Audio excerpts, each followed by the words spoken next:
In the town of Barley-Nassau, a line on the floor separates the Netherlands and Belgium. Nowadays, a nation's silhouette is easily recognizable.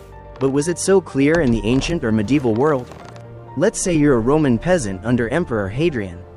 If you simply walked north from Rome, when would you know you'd left the empire? Rome is a good example because it had a centralized government and a professional army. The Romans had a good sense of their borders, which they called limes. Much of Rome's limes stopped at natural barriers, like mountain ranges or, most notably, the Rhine or Danubian rivers.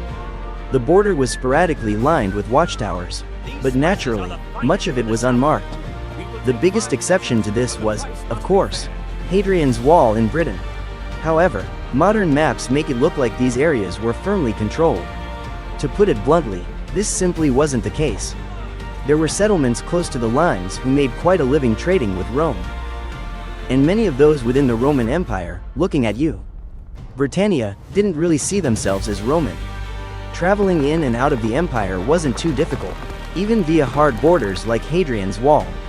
The ease of travel is why so many Roman items and coins are found throughout Central and Northern Europe. In the south of the empire, like the North African coast and Egypt, the southern borders were much harder to patrol. Egypt's southern frontier was one such difficult border, but it did bring great profits. Here the Romans had to deal with tribes like the Blemi. You may have heard of them because the Romans believed these were a people who didn't have heads. The Romans had a good trading relationship with the Blemi, who also occasionally raided. Perhaps Rome's most important border was that with the Parthian, later Sasanian Persian Empire. Here the border was a series of heavy fortifications with many legions waiting for any Persian invasion. But again, people could and did travel between them regularly.